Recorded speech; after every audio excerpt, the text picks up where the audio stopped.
Question of the day. Let's say you are an inspector for an insurance company and you have been tasked with evaluating a life insurance claim for a person who has died. Upon reaching the address, you find a young single mother grieving the loss of her father. She has thousands in student debt and can barely afford to pay rent on her childhood home. You feel certain, however, that authorizing payment of the insurance claim will cost you a promotion that you have been passed over for twice now. And the position you deserve will instead go to a hated colleague. After a thorough Google search, you find a Facebook photo of the deceased at a party smoking a cigarette when the insurance claim specified non-smoker. If you invalidate the claim, the promotion will be all but yours. But this would mean putting a young, grieving single mother onto the street. What do you do? Oh, that's a good one, Jose. I think it's an easy question, though. You know what you're doing, isn't it? Sorry, miss. Literally, I'm getting my promotion. I want that corner office. To be fair, he did smoke when he knew he wasn't supposed to. He validated his shit himself. He did, and it's the kind of thing. If you're not built for this, then this is the wrong job for you. Like, invalidating claims is the wrong job. But in real life, in real life, it's tough though. No, in real life, I'm not. You're not gonna snake her off. Yeah, it's techie. It's super duper techie. You might, you could blackmail her though. Go in the house. Quick slops. See, we couldn't give us this power, This is why we're not insurance guys. You can't give us this power. Yeah, you can't. No, you get can't our license revoked. It'd be worth it though. The things that I would do. You know how much pickney I'd have out there. There'd be loads of Elijahs. What's that? 23 baby, my dad. Real bad. That was a good one. That was this is a good one. Let's get into it. Pause this video right now. Go and read A Court of Mist and Fury by Sarah J. Mars. And when you read it, you can join us for the discussion. Or, because I know you lot are cult babies, and you've all read it, come and join us for the discussion. My name is Elijah. I'm Joseph, and welcome to the Aisha Library. So, secretly, we pretended to hate the first book, and we liked it so much that we had to jump on the sequel. So nice, we had to do it twice. We had to jump on it, because we were dying for phrases like 100%. His calloused hands grazed my legs and hips, and my legs swept open for him, and he claimed me. That's what we like to hear. I know it's hard. Nah, I think everybody pretends to like this book. I don't think they pretend to like it. It's definitely overrated. There are some good things that I liked in the book, and there were some things that you hated. But yes, that's what makes a good debate. There you go. That's it. So yeah, you gonna go? Yeah, you go. You start. I think I've got fewer than you. So Lucian tells Thera that Tamlin loves her so much that he will do anything to keep her safe, even lie to her. That's what he says. This is textbook manipulation and gaslighting. One could say, I loved you so much, that this girl said to me that her pussy was better than yours, so I had to make sure. And if that happens again, I'll do the same thing. I loved you so much that I want you all to myself, so I killed all your family. Now you've got no distractions. It can just be me and you. 100%. It gets to a point where you're literally just like, I don't know if that actually... It's funny, because I thought Tamlin was toxic in the first book, and he doubled Funny thing is, you're not even supposed to think he's toxic in the first book. You're supposed to love him in the first book and think she's supposed to be with him and not Rhys in the first book, and in the second book is supposed to flip it on its head, basically. Yeah. So, but he was toxic from book one to fair, but he still doubled down. Because when he was yamming up her throat or whatever, I was like, listen, come on, man. You're supposed to be the good guy, man. You can't be doing all this. Rubbed him. He was grinding on her, Then he was like, the day after, he said, you can't blame me. I said, he said, I told you to stay in your room. This guy said, all responsibility. I told you to stay in your room. Yeah, he did tell her to say. To be fair to him, he did tell her to say. He wasn't lying. He wasn't lying. Listen, he didn't miss. So, A Court of Mist and Fury. I said this last time, I'll say it again this time. What do these titles mean? We never actually figured out why it was called A Court of Thorns and Roses, or at least maybe I missed something. Why was it called? I suppose because there was gardens. Was there gardens? I suppose. Roses? I don't know. I don't know. Maybe you can clear it up for us. The cult can clear it up for us. Maybe they know. I don't know. Cult babies. The cult babies can clear it up for us. Do they have like a name? 'Cause you know cults have names for themselves, like Taylor Swift fans or Swifties or whatever. Do they have a name for them? I don't know. What about Iron Flame? No, they don't have one either. I don't know if that... I know these don't have an abbreviation, which is ACOTAR. Yeah, ACOTAR. I was saying ACOTAR. That's what they... ACOTAR saves a lot of brain. But yeah, I have zero clue why it's called a Court of Mist and Fury. Well, I know that each of these high fays have their domain. Their domain. They do court. That part makes sense. But I'm saying, because court's in all of them, so we can assume it's the same court for all of them. Mist and Fury, like, that kind of makes less sense than Thorns and Roses, if that's possible. Is Sarah J. Maas just picking them because they sound cool, or is there some meaning behind it? Because I know fancy authors, they love to pick things that sound cool. I mean, it's like a play on words. It's a play on words, and it's also feeding into people love what they love. If you like fantasy, you like fantasy, you know. And it's like all fantasy books do Sounds fantastical. Sounds fantastical. Yeah, I'm sure the Reddit forums will know. So we picked the book up after the defeat of the previous book's villain, Amarantha. Feyre is now one of the High Fae, an immortal wielder of magic, and she's also engaged to marry Tamlin. I was just like, I don't know how I felt about that. One morning, Tamlin goes on an expedition to hunt down some of the famous Naga that I found so racially insensitive from last book. Naga, please. Despite her new powers, Tamlin begs Feyre on bended knee to remain in his palace where she's safe from danger. I guess that's women want to be told to stay at home after all, right? It's so crazy to me. I keep saying the same thing because the author keeps doing the same shit, but it's like, why is it that we want characters that we're supposed to be able to at least pretend to be able to relate to? So we've got Feyre, who is a super powerful, super immortal, super attractive, we assume, High Fae. He's got all these powers. She's got, she's rich. She's living in this guy's palace. She's basically the baddest bitch out anybody in this guy's thing, basically when she was kidnapped, and she's complaining. She's complaining that she has to stay at home and walk around and do nothing and be showered in gifts and adoration all day long. Have Lucien and Tamlin basically throw themselves on the feet to make her happy, and she's upset. Like, we don't know what she wants. She's not relatable. I wouldn't be complaining. Women are never happy, so maybe they are relatable. Maybe they are relatable. That's a good way to tie it all up, to be fair. But it just makes for an uncompelling protagonist, because I'm literally just like, what do you want? Like, what do you want? Yeah, exactly. This deal that RHYSAND forced Feyre to make to pledge 1 week of herself to him is nothing short of genius by the author. It's so interesting, so juicy. A woman has to be caught between two men for the story to be a good one. Yeah, Hunger Games, Twilight, even Harry Potter, even Star Wars with Princess Leia, Luke and Han. But it's not just genius because of the potential juiciness. It's the extra dimension to the story. He can be her mentor or guardian of some sort. I mean, he's teaching her to read. I know Joseph's going to complain about the Anastasia Steele trope with two powerful men waiting hand and foot for her. I'm not going to say that anymore. But yeah, and she's not that special, but I don't care. I like it. Yeah, that's the majority of readers are literally just like, I live for this book. I can't wait for that. I was going to get on some comments that I read from some reviews that I found highly disturbing just from how much they loved this book. But yeah, no, I genuinely thought, I didn't think it was that interesting because I was just like, oh great, another man who's willing to throw but at least himself it on the floor. It definitely did add another dimension. It was another dimension, but it was just like... So we know that the story transformed from Tamlin. We know that. But when that came around, we thought, okay, because her life is boring with Tamlin, she's going to go spend this time with Rhys, and it's going to add some dimension. There's going to be some jealousy. There might be some infidelity. As soon as women get bored, cut ties and literally said, in a bit, Tamlin. Like, thought you was about to get married 2 seconds ago. You know what I mean? Oh, it's so crazy. Listen, after God, fear women. But yeah, no. Before God, fear women. What? God's on your side. God's on your side. Such a good point, God's your best interest at heart.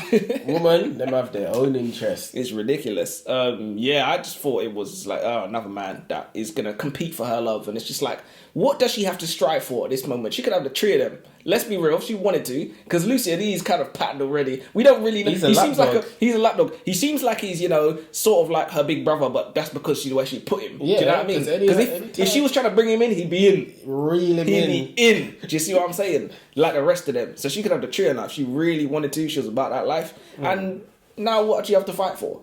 She ain't got to. She ain't got to fight for nothing. She's got three men to fight for her. Yeah, the dynamics of our trio are set up in a very strange way. Why does Feyre hang around all day with Tamlin and Lucian? What kind of devil's three-way is our author trying to promote? That doesn't sit right with me. There's one hot dog in this sausage. You never had a devil's three-way? Listen, one sausage, 2 buns. That's how it works. Like, we don't do the other way around because that's haram. You know what I mean? So I just feel like they're just playing on the female fantasy, you know, women like to have. Like, have you ever heard of the Challengers, the Zendaya movie, the tennis movie?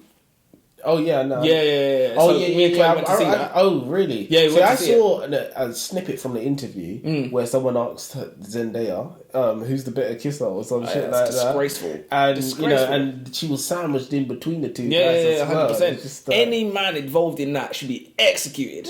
Executed. You can never get your pride back after that. It's ridiculous. It's ridiculous. Anyway, you guys tell me if I'm wrong. Am I wrong? Am I lying? But yeah, that was.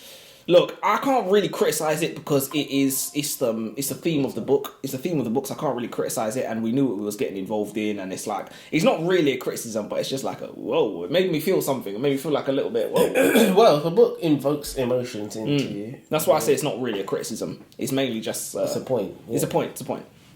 This book is just not original at all. We have the stereotypical. They want to coddle you. I know you're capable and dangerous. That's what RHYSAND said to Feyre. It's the same thing that Xaden said to Violet.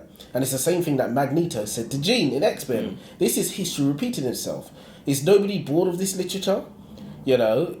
So, you know, we've got RHYSAND saying to Feyre, they want to cuddle you. You know, be free yourself. Set you free. Yeah, I can say it's the same sort of thing. To be fair, sorry to cut you off. The thing I would say with Magneto and Jean is at least this guy was not trying to shag her. So there was like a little bit of some kind of, hey, we don't know. Don't defile Magneto like that. Don't defile Magneto was old like back then, you know. He still would have. He would have left them wrinkly blacks hanging out. But yeah, in all seriousness, I think it cheapens it when he's also trying to sleep with her. There's also like a romantic relationship going on. Of course, you're the one that set me free. Recently, from the beginning, wasn't really trying to sleep with her. It was never made clear that that's what he was trying to do. But these mysterious men, you know, they always have weird motives that you don't really know. And it's, he loves her. Okay, so what I will say, alright, you know, we say that Sarah J. Maas does a terrible job of moving along the dialogue and introducing things.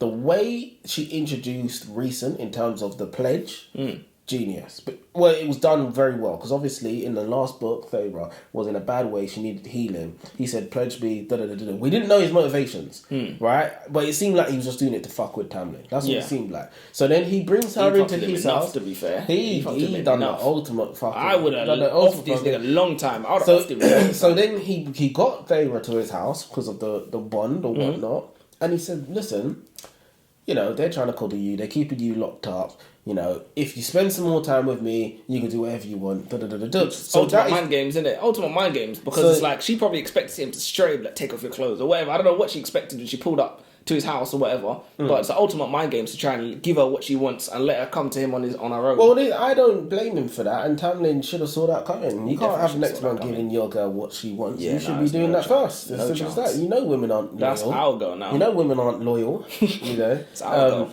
But also, we have mental shields, just like in the Fourth Wing, and a potential war in the distant future, just like Fourth Wing. RHYSAND said to Feyre that he fought in a war before, and that he asked his father to take a legion into battle or whatnot. Joseph, can you imagine asking our father, you know, if he was the king, you know, and we were at war, and you asked my father to take a legion and go to take Croydon or something? That's just ridiculous. It's a bit mad. Which father says, yes, you take a legion into battle? He said, go for it. How much confidence would he have to have? But to be fair, when you're up there, when you're in them circles, if we had armies and we was about that life, we would have been doing that. We would have been doing that. We'd be living here. We would have been doing that. So he would have been like, you should have done that already. Why are you asking? You actually should have been there. This is a different experience. You know? It's a different experience. Life experience. It's actually so funny because when you pulled up, I said to him, your heir is here. That's just what I said to him when you pull up, you know? Because I'm the firstborn son, to make that clear. So if we were royalty, I'd be king. I'd be first in line. I'd offer you for the power. I'd offer you as soon as you slid out the womb, mate. Spawn kill. Dogs. Spawn kill. Spawn trap. Yeah, literally spawn trap. That's long.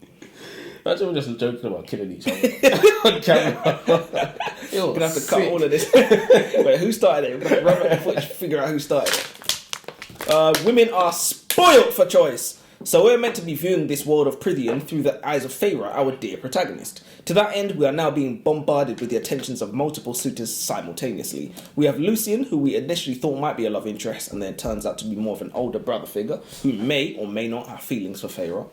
Then we have Tamlin, the captor slash abuser slash rapist who abducted her from her family home, lied to her, seduced her, deceived her for his own purposes, watched her die for his people, then married her, just decided at the end he was going to do that.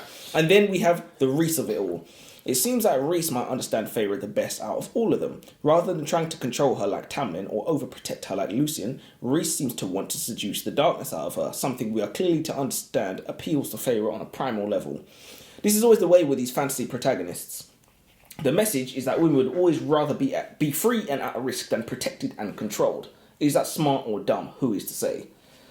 It's not even true as well, because realistically, you've got women that are struggling, in this day and age, struggling to pay their bills and whatnot, and they will bend the knee for a man that comes on that pays the bills. You do whatever. Yeah. They will share a man that's got money and whatnot. So they're just not happy. When they're free, they're not happy. When they're in chains, they're not happy. So they just can't.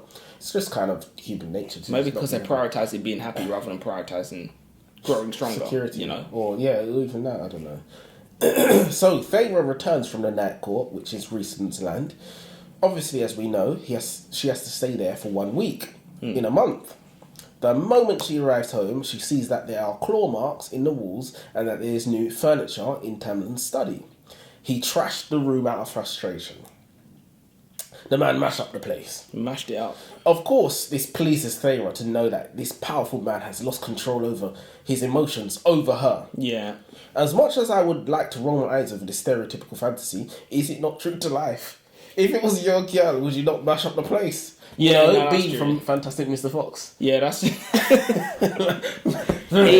mashed up the place. Yeah, legit. He didn't even know what Yeah, he mashed up the place. Up the place. Yeah, would you not mash up the place? Yeah, it's so at least it's true to life, though. It's true to life, but it's the kind of thing that it's like it's been cheapened by all the cliches that we've seen, and it's like we have to. I think he was very mature, like giving this to the author in the sense that giving credit where credit is due. When a reader might not do that in the sense that. So I'll give you an example. So if Feyre came home to Tamlin, and he was like, "Oh shit, you're back," he everything was fine. Would she be within her right to be upset that he's not upset?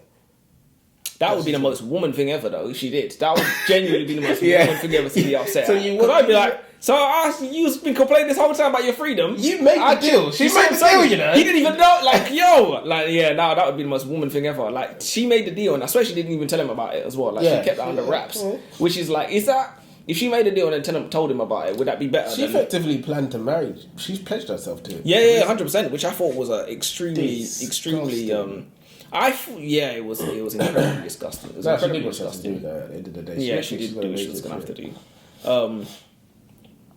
I read a couple of reviews about this book, and the amount of people that were in support of Rhys and Feyre was astounding to me. I mean, I get it at the end of the day because of the way the story turned out. Tamlin's this toxic, controlling. But it was like, Rhys was the guy who's helping her heal. And he's to help her figure out what she deserves. Deserves, I have a huge problem with the word deserves as well.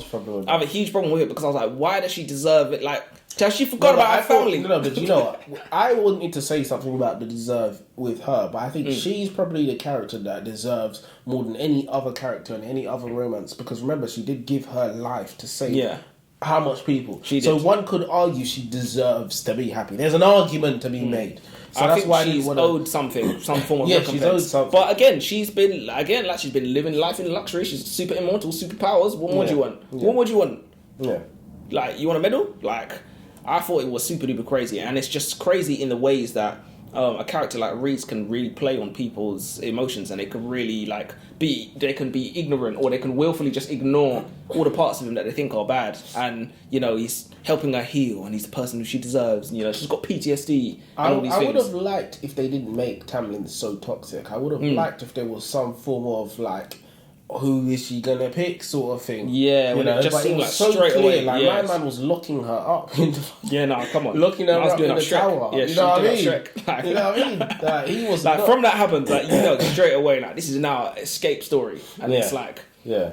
Yeah, they definitely could have done a better job. But again, I feel like they would, breadcrumbs. They're leading the readers where they want to go. The readers want her to be with Rhys. And they can do that. I read a few reviews. I read a few reviews where people was literally just like, I wanted her time with Tamlin to be over with. That's what one guy said. I want her time with Tamlin to be done with. And it just goes to show how quickly women bail on things when they feel a little bit different. They feel a little bit iffy. That's so true. They just bail. That's so true. This is the thing. If she was planning to marry him, if she married him and he kept her locked up and whatnot, as part of marriage till death do us part. I mean, I don't know how it works when you're immortal, but you got to work through that shit. My man's 100%. Going through trauma. He's going through trauma. Well, you just leave him because he's going through trauma. 100%. So that wasn't necessarily the right decision.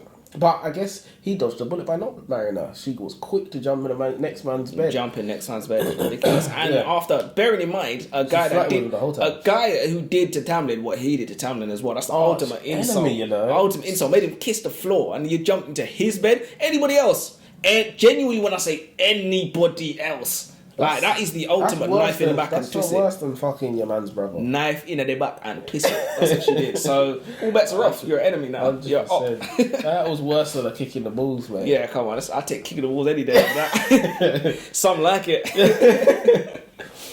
Thayra is a despicable human being, or should I say, despicable high fae. Oh yeah. She is with the man of her dreams. Not only that, she has everything she could ever want. Riches, land, food, none of which she had a measly 3 months ago. She has the audacity to bitch at Tamlin, to complain that he is drowning her. Only because he keeps an armed detail on her and doesn't want her untrained ass on the battlefield with him. This is what we call spoiled, ladies and gents. 100%. And you know what's interesting? In the first book, what was she doing? She was running around the forest, screaming, hoping that they was going to come save her when she ran into trouble. Calling for Lucian, calling for Tamlin. And he was pulling up, not saying anything, When she tried to escape, tried to break the treaty, he didn't say shit. Just put her back. And like now that... now she's high fae, obviously there's basically bounty on her head. 100%. Hits were put out on her. So it's a very serious thing. And it's like, how long has he been around? He must have been around for like thousands of years, we assume. Yeah, he knows what he's talking about. That's what I'm saying. And to be fair, what I thought about when I was reading this as well, he's around for thousands of years. Was she 19, 18? I said, okay, this is how we're doing this. Juicy. This is what... this is how we're doing this. Bananas green. Listen, green, literally, ripe. This is how they Twilight. This is what we're doing. When it was revealed that Rhys and Feyre were mates, I really shouldn't have been that surprised, to be fair, because it just seems like the perfect... In fantasy stories, they love a concept of, this supernatural, we are soulmates, supernatural, we are partners. In Twilight, they had this thing where it's like, we are imprinting, and they all do it. And it's like, it's the same thing with it's the same thing dressed up in different packages. And to be fair, I think they do it because it goes down so well, to be fair. I think that's one of the reasons why they do it. They want this unbreakable bond. Unbreakable bond, which is supposed to be marriage, but... That's supposed to be marriage, but... Do you know what I mean? There's already a name for that. It's marriage. The love of my life. Literally, the love of my life. The love of my soul, or whatever. The love of my immortal soul. To be fair, if you're immortal, that is the single reason why you should not end your marriage. Like, we've got forever to work on this. We've genuinely got forever. And if I was immortal, that's the reason to not get married. I thought the whole point of getting married is you got someone to grow old with. If you ain't growing old, you're chopping the trees, bro. Shooting up the club. Shooting up the club. Go postal, mate. Yeah, nah, it's over. You got only a few more? And now I've got 4 more. Alright, I'll say a couple. I'm around the same. This book is fantastic already. Topsy-turvy, flip-flopping. The execution is second to none when it comes to romance. I can't make up my mind if Tamlin has manoeuvred his own gal into Rhys's arms or if Thayra is just being unreasonable. But the way now Rhys has given Thayra the choice, which is something Tamlin has never done, he asked her, "Are you sure that you want to come with me? You will have to keep that shit a secret from everybody, including Tamlin." And stupidly she says yes. So this is when so basically I think RHYSAND was going out to do a mission and Thayra had just come back to the house after he'd rescued her from Tamlin. And she said, "I'll take me with you on the mission." And he said, "Are you sure?" Because when you go back home, you can't tell anybody this. This is when he was going to show her the hidden civilization or whatever. But you think my girl could ever knowingly choose to keep a secret and lie to me for some next man? I told you, that's our girl. That's not your girl. From she's doing these kinds of Man things, that's said not my she girl. was never your girl. It was just Your your turn. turn. That's it. That's literally, and it ain't your turn. No, and your turn. Those done days as well. are over. Those days are over. She gone. Yeah, nah, gone. ain't gonna be your turn again either. But yeah, who's at Focus fault? on yourself, King. Who's at fault here? Was it Tamlin or was it Thera? Well, Tamlin's got to have his shit patterned, because if you had your shit patterned like he's supposed to, Yeah, this wouldn't have happened. never could have happened, because there's no way man could come in your house. Yeah, You're- but to with be your high fair, lord. all he wanted to do was keep a detail on her and keep her and No, obviously he was locking her up and stuff That like was which I what- like, that was once. that's really what did That it. was once. No, but once That is was enough. over the edge. Once is enough. he but- said you don't want detail. Okay, stay in your room. yeah, but this is what I'm saying. It's like the once was enough. Once is enough. But like I said, you're the High Lord. You cannot let next man come in your court, step in your house, make you kiss the floor and say, listen, your bitch mine. Stay there. Hey, no, that can't run. You got to kill one or both. Also, because she died, is she free from the curse? That means she has to spend her life with Tamlin in the High Fae What, land. in the High Fae land yeah. and all the recent things. She died. Technically, she had to be. She's not who she was. She's now a different being entirely. She needs to ask All her lawyer. curses, all bets are off. She's to ask her lawyer. Is that not a plot hole? That's well, to be fair, I don't know if it's a plot hole because now she wants to be here, innit? Now No, she's- but that's got nothing to do with whether it's a plot hole or not. Why wouldn't Because it? a plot hole is she's bound to be there. And Yeah. the reason why she was going to RHYSAND every week is because she pledged to do it. So did the author forget that she died and all bets are off? I mean, to be fair, she pledged it, but does that mean she didn't want to do it? As I Maybe said, she that's still got didn't nothing to want do she with still whether it's a wanted plot to do hole or not. Because she was going to RHYSAND initially because she had to. Tamlin was trying to fake this curse, he mashed up the place and whatnot. So they never touched on, oh, you died, but you're not free. You know, Maybe it's eternal. Maybe that said that can't come off. maybe so. Maybe they said it can't come off. That's a bit Why wrong. did Feyre agree to marry Tamlin in the knowledge of the deal that she made with Rhys? At the end of the last book, Feyre made a pledge to spend 1 week of a month with Rhys at the Night Court. And I don't know about you, Elijah, but if I was about to get married to a respectable young lady, I certainly wouldn't be over the moon that she's nipping off to her boyfriend's house every other week. Despite Tamlin being a bit of a four-legged red flag, it feels a little bit unfair for her to live in his house, eat his food, accept his protection, sleep in his bed, and expect him to be cool with that as well. Now, what would you say if your girl was like, she's going to a male friend's house for a couple of days? My girl don't have any male friends. As her lord husband, I'd strike her. I'd strike her. I'd sharply reprimand her. I can't believe you just said that. We're gonna strike that from the record. I can't believe you just. That was so out of character, guys. I promise you, it's out of character. That's No, why but I in all love seriousness, her. sorry, in all I can't seriousness. believe In you all just said seriousness. that. I actually My can't girl's allowed 3 male friends, the Father, the Son, and the Holy Spirit. That's it. That's it. No. Oh my god. No, it's out. Is it not out of pocket though? Is it not out of pocket for her to set that up and then just? She was sitting on that. She was Listen. sitting on that bomb for a while because she was like, he ain't called it in yet, but he's gonna call it in. Yeah. Deadly Hunter, don't call it in. Yeah, she was gonna call it in. Yeah. Wow. Yeah. Well, listen. It's all Tamlin's fault. He could have had all the woman in the whole land, and he wanted the one that's mate bonded to someone else. Yeah, come on, He man. wanted the one that's pledged to spend a week, and the one that's gonna complain and make a whole heap of noise. Oh, I've got too much jewels. My man bought her jewels. She's giving them away. She's giving them away. Legit. He Oh, it's bought her crazy. jewels. She's giving them away. Like, Nice. she's undermining him in his own court. That's just disrespectful. help those mermaids. It's Like, disrespectful. oh, bro, Yeah, it's like, what's disrespectful. wrong Come with on. you? She's a problem. She's a problem that we just don't need. She's a headache Lads. that he literally, and it's the kind of thing where it's like, what is she doing for you at this point? She can't even read. What's she genuinely doing for you? Box can't be that good. So I had RHYSAND showed Thera the land, his core, Yeah. the actual city, the hidden city. Yeah. And I thought, what's RHYSAND up to? Because if lives are at stake, which is the reason that he made Thera not tell or swear to not tell, why would he trust her or risk that information getting out? Surely a good leader wouldn't have taken that risk. Yeah, that's a good point. That's a good point because these Lives leaders, were at they got stake, more. you There's know. more than at stake than you trying to get the box. As I said, Yeah, there's yeah. a lot more at stake here as well. And I it's mean, like apparently if it this was goes worth it. wrong, Yeah. if this goes wrong as well, Because realistically, she made that promise, but Promises are Bro, words. think about it. It's words. It's like you tell your friend and stuff, and you know he's going home to tell his missus. Do you Yeah, know what I mean? yeah, like, yeah, oh, guess what I 100%. heard. Yeah, Like, yeah, people yeah, never keep a 100%. secret to themselves. And then your his missus is saying, oh, guess what? I'm my only going to tell. boyfriend- Yeah, I'm only going to tell. It spreads like Everyone wildfire. tells one person, and before you know Spreads it, like wildfire. all 8 billion people are looking at you. 100%. It's on Instagram. Literally before you know it. Crazy. Deep fakes. 100%. They're getting called into the office at HR at work. I'm really struggling with this book. I'm starting to think I'm just not the biggest fan of fantasy. A lot of it is just going in one ear and out the other. There are a couple of good moments, but then there were a couple of good moments in the first episode as well. I read a review of A Court of Mist and Fury in The Guardian, and I do not have the words for the level of praise that this book received. The writer of the review said that he or she, I suspect she, would sell her unborn child a few limbs, a kidney, and bits of her soul for the next book. That's what she said. She said, I would sell my unborn child, my liver, my kidney, and bits of my soul for the next book. She clearly already sold her common sense for the last book. That's why she's saying shit like this. No sense. Literally, no sense. Or she clarifies, she would do it for the chance to live with Rhys in his home. Something about darkness seduces people. Maybe it goes back to what I said the other day about villains sacrificing everything for you and heroes sacrificing you for everything.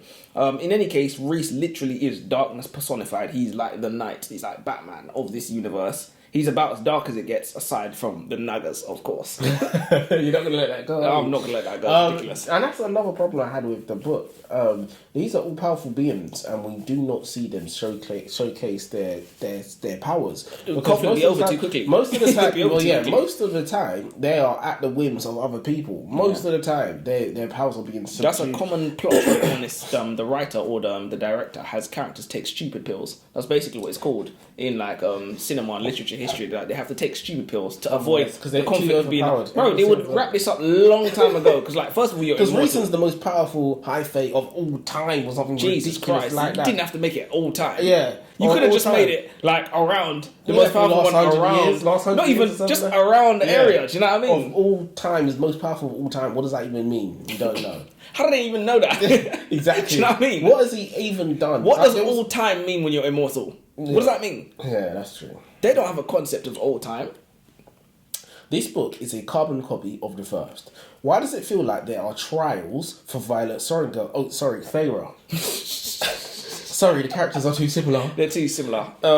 So first, she had to get a ring from a monster. Now it's a book deep below the ocean. Also, it was kind of obvious that the kindness she paid to the sea monsters when she was in Tamlin's castle was going to come back to save her life somehow. Yeah. Sarah J. Maas made it so obvious when those monsters said, "My sisters and I will not forget this debt you paid to us." So you're like, you're probably going to be around in the last act. Exactly. Right? I've seen this before. Exactly. I've seen every movie ever. Yeah, exactly. Do you know She what I could mean? have just had the monsters say thank you and move on. That's what I'm saying. Because I've been waiting for these sea creatures to make an appearance. But yeah, there wasn't... I don't know if it's harsh to say that there wasn't a plot. But it wasn't a this, then this, and we know what we need to do next. It was just like, okay, so we need to find this book. There was something before. Oh, we need to find this ring. The ring. Why? We don't know. Yeah. It turned out we know why, but it was a stupid reason. Then we need this book. Why? We don't really know why we need to wake up this person who was in the ring or something like that. And it was just like...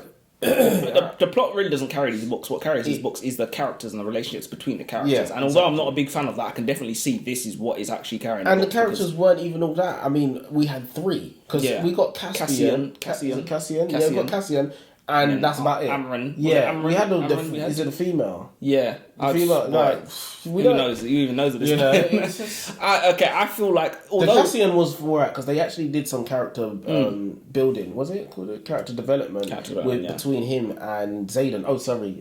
Yes, boy. Rhysand, not Zayden. Rhysand. Yeah.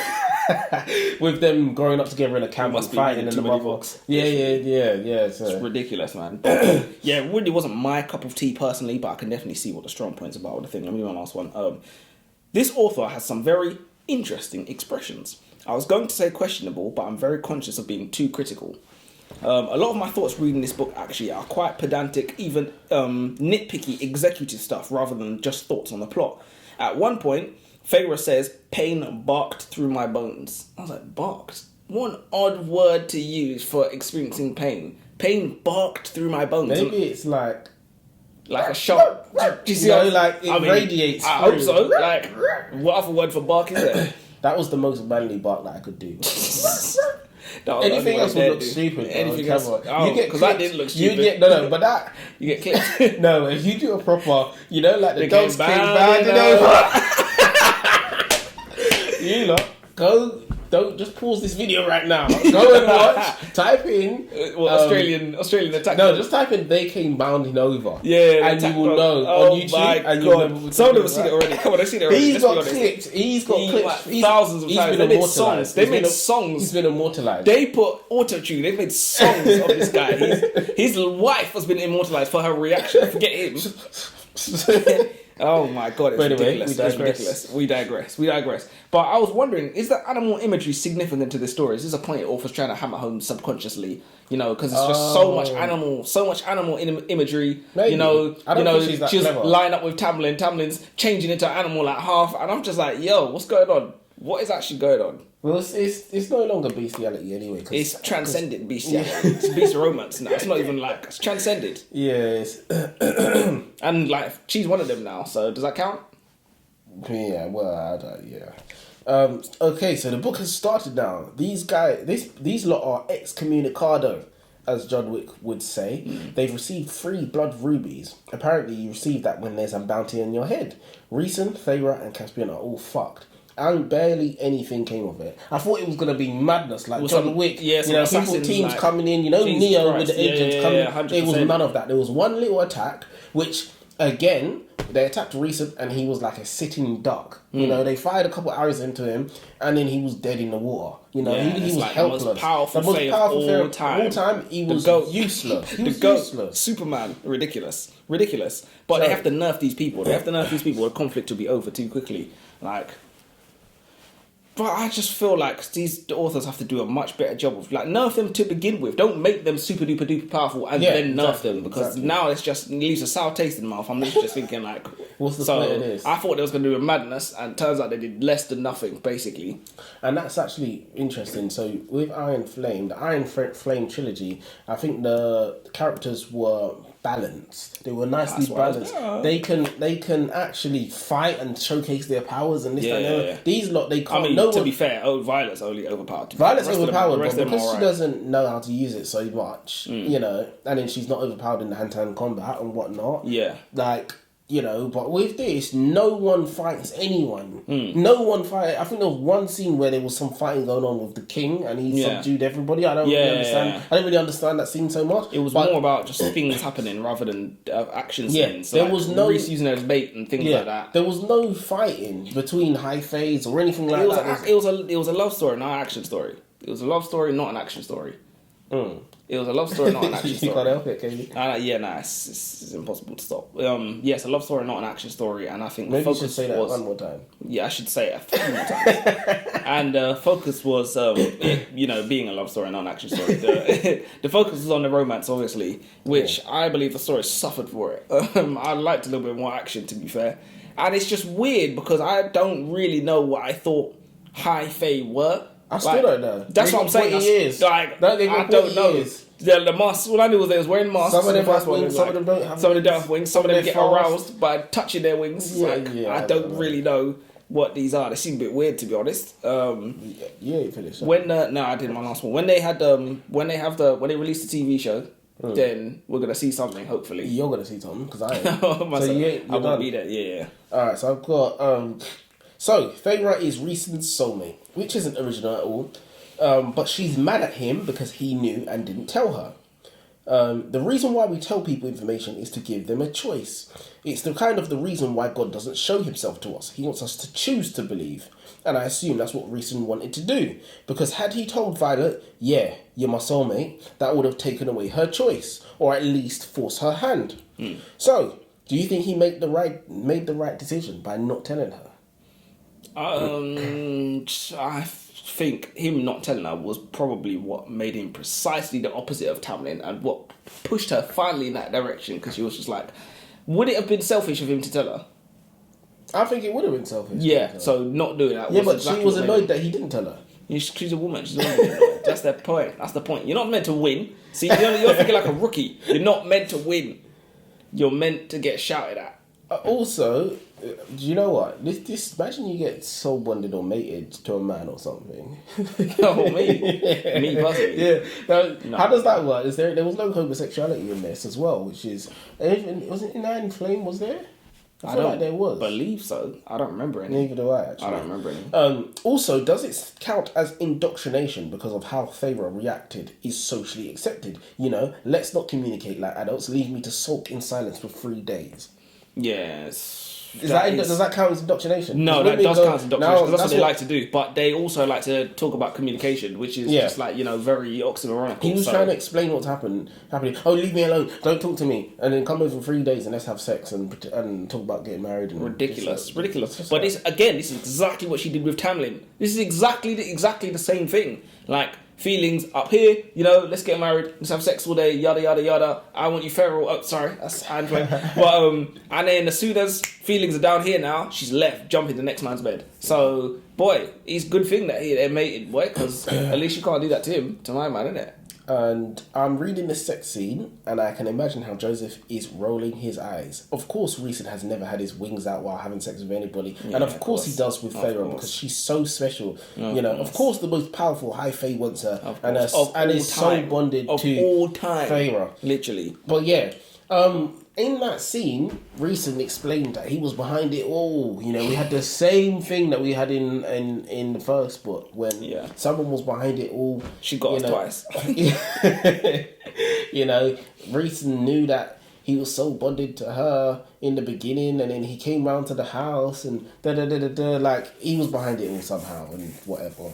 The ending, the very ending, where the king somehow steals, or should I say kidnaps, Feyre's sisters and dunks them into cauldrons and turn them into... That one was quite I would say that was a suspenseful scene. Did you not agree with that? They should have killed him. They should have. I think they should have killed him off before anyway. Yeah, they should have been in the book more and then they should have killed him. Yeah, because they just appeared at the end. They just appeared. Like, they're not going to kill them. Could now have just appeared at the end so to kill them. now they're High Fae too?